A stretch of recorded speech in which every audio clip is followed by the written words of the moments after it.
కొమరం భీం జిల్లాలో ఏనుగు కోసం మూడో రోజు సర్చింగ్ ఆపరేషన్ కొనసాగుతోంది. పెంచ్కల్పేట్ మండలం కమ్మర్గాం అటవీ ప్రాంతంలో ఏనుగును చూసినట్టు స్థానికులు చెబుతున్నారు. దిగాం పాలురాపు గుట్ట వైపు ఏనుగు వెళ్లినట్టు సమాచారం అందుతోంది. పెంచ్కల్పేట్ మండలం కమ్మర్గాం పల్లె ప్రకృతి వనం సమీపంలో ఏనుగును కొందరు చూసినట్టు స్థానికులు చెప్తున్నారు. రాత్రి కొండపల్లి సమీపంలో బస్సుకు అడ్డంగా వచ్చింది ఏనుగు. దీంతో డ్రోన్ల సాయంతో ఫారెస్ట్ సిబ్బంది ఏనుగుని గాలిస్తున్నారు. పెంచ్కల్పేట్, చింతల మానేపల్లి, బెజ్జూర్ మండలాల్లో 144 సెక్షన్ కొనసాగుతోంది. ప్రజలు బయటకు రావద్దని, పొలం పనులకు వెళ్లొద్దని సూచన చేస్తున్నారు. పోలీసులు, అటవీ శాఖ సిబ్బంది రాష్ట్ర సరిహద్దులో సంచరిస్తూ ఉన్నందువల్ల ఇవాళ ప్రాణహిత నదిని దాటి మహారాష్ట్ర వైపు వెళ్తుందని అధికారులు అంచనా వేస్తున్నారు. మహారాష్ట్ర నుంచి వచ్చిన ఈ ఏనుగు కొమరం భీం జిల్లాలో బీభత్సం సృష్టిస్తోంది. 2 రోజుల్లోనే 2 రైతుల ప్రాణాల్ని తీసింది. దీంతో అధికారులు అలర్ట్ అయ్యారు. మహారాష్ట్ర నుంచి తప్పిపోయి వచ్చిన ఏనుగును తిరిగి అడవిలోకి పంపించేందుకు ప్రయత్నిస్తున్నారు. మహారాష్ట్ర సరిహద్దు గ్రామాల్లో హై అలర్ట్ ని ప్రకటించారు. పెంచ్కల్పేట్ మండలం కొండపల్లి గ్రామానికి చెందిన కారు పోచయ్య అనే రైతు వ్యవసాయ బావి దగ్గరకు వెళ్తూ ఉండగా ఏనుగు ఒక్కసారిగా దాడి చేసింది. దీంతో అక్కడికక్కడే పోచయ్య మృతి చెందారు.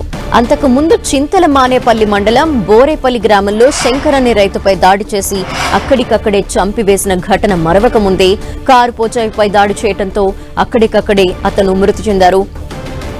కొమరం భీం ఆసిఫాబాద్ జిల్లాలో ఏనుగు దాడికి 2 మృతి చెందారు. ఇక మహారాష్ట్రలోని అటవీ ప్రాంతం నుంచి బుధవారం తెల్లవారుజామున ప్రాణహిత నది దాటి కొమరం భీం ఆసిఫాబాద్ జిల్లా చింతలమానేపల్లి మండలం బూరెపల్లి దగ్గరలోని వ్యవసాయ భూముల్లోకి ఊరిగే చొరబడింది. అక్కడే ఉన్న శంకర్ అనే రైతుపై దాడి చేయగా తీవ్రంగా గాయపడిన రైతు అక్కడికక్కడే మృతి చెందాడు. తోట నుంచి వెళ్లలేకపోయిన శంకర్ అక్కడే ఓ చోట దాక్కున్నాడు. నేరుగా అక్కడికే వచ్చిన ఏనుగు శంకర్ ని తొండంతో పైకి లేపి విసిరిసింది. ఎగిరి కింద పడిన అతన్ని మళ్లీ కాలితో తొక్కడంతో గాయపడి అక్కడికక్కడే మృతి చెందాడు.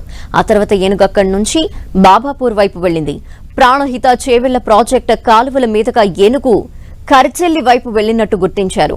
కొమరం భీం జిల్లాలో బీభత్సం సృష్టించిన ఏనుగు ఆచూకీ కోసం అటవీ శాఖ అధికారులు రంగంలోకి దిగారు. ఏనుగును అటవీ ప్రాంతంలోకి తరలించేందుకు ప్రయత్నిస్తున్నారు.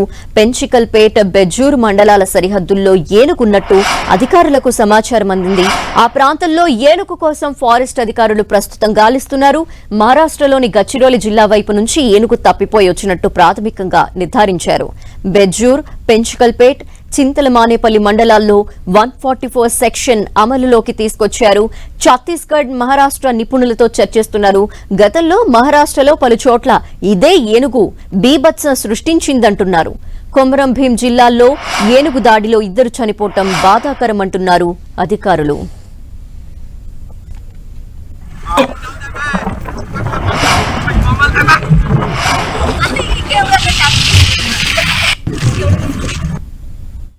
ఇప్పుడు వరకు 3 మండల్స్లో 144 పెట్టారు.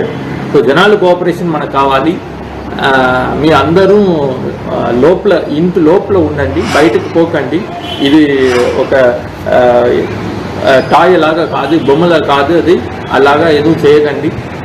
ఎక్కడైనా కనబడుతుందండి you go back, run away and stay back inside. బయటకు రాకండి.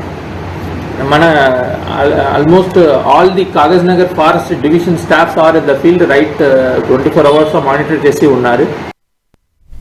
ఏనుగు సర్చ్ ఆపరేషన్ కొనసాగుతోంది. దీనికి సంబంధించిన డీటెయిల్స్ మా ప్రతినిధి ప్రేమ్ సాగర్ అడిగి తెలుసుకుందాం. ప్రేమ్ సాగర్, ఫారెస్ట్ అధికారులు ఏం చెప్తున్నారు?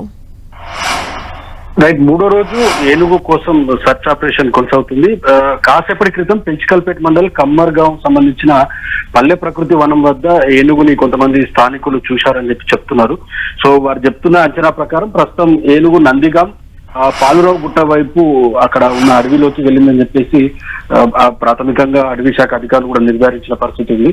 సో ఇంకా కొంత దూరం వెళ్తే ఒక 2 వాగులు దాటిన తర్వాత ప్రాణహిత నది వస్తుంది. ఆ నది దాటితే మాత్రం ఖచ్చితంగా ఏనుగు మహారాష్ట్రలోని గడ్చిరోలి జిల్లా వైపు వెళ్లే అవకాశం ఉంటుంది. దానికి సఫిషియెంట్ గా అక్కడ ఆహారం కూడా, ఇప్పుడు చెరుకు తోటలు ఎక్కువగా ఉంటాయి, ఆ ప్రాంతంలో జొన్న పంట కూడా ఎక్కువగా ఉంది. సో ఆ ప్రాంతానికి వెళ్లిపోయే అవకాశం ఉందని కూడా చెప్తున్నారు. దానికి తగినంత నీరు గాని ఆహారం ఆ ప్రాంతంలో దొరుకుతుందనేది అటవీ శాఖ అధికారులు అయితే చెప్తున్న పరిస్థితి ఉంది. ప్రస్తుతం 3 జిల్లాలో పెంచుకల్పేట్ 3 మండలాల్లో 144 సెక్షన్ కొనసాగుతుంది. బెజ్జూర్, పెంచుకల్పేట, చింతనమానేపల్లి మండలంలో నిన్న రాత్రి కూడా అడవి ప్రాంతంలో ఉన్న రహదారిలో ఒక బస్సుకి కొండపల్లి సమీపంలో అడ్డంగా వచ్చింది ఏనుగు. ఆ తర్వాత ఈ రోజు కూడా ఉదయం కొంతమంది చూశారని చెప్తున్నారు. 3 మండలాల్లో ఎవరు కూడా పొలం పనులకు కూడా వెళ్ళట్లేదు. 144 సెక్షన్ చాలా స్ట్రిక్ట్ గా అమలు చేస్తున్న పరిస్థితి ఉంది. కొంత డ్రోన్ల సహాయంతో అడవిలో ఏనుగు కోసం జల్లెడబడుతున్నారు. అయితే ఏనుగుని పట్టుకోవడం సాధ్యం కాదన్నదే ఒక అంచనాలో ఉన్నారు ఫారెస్ట్ అధికారులు. వీలైనంతగా దాన్ని అవతల వైపు తరిమేందుకే ప్రయత్నం చేస్తున్నట్లు కూడా చెప్తున్నారు. ఇవాళకి 3వ రోజు. ఈ రోజు వెయిట్ చేసిన తర్వాత ఒకవేళ ఏనుగు సరిహద్దు దాటకపోతే 3 రాష్ట్రాల అధికారులు సమావేశమై ఛత్తీస్గఢ్, మహారాష్ట్ర, తెలంగాణ ఏం చేయాలన్న దానిపైన ఒక సమాలోచన చేసే అవకాశం ఉంది. సో ఏనుగు గడ్చిరోల్ నుంచి అయితే వచ్చింది. 23 ఏనుగుల గుంపు యాక్చువల్ గా, అందులో ఒక్క ఏనుగు మాత్రం తప్పిపోయి తెలంగాణ వైపు వచ్చినట్టు అధికారులు అయితే స్పష్టం చేస్తున్నారు. Thank you Prem Sagar.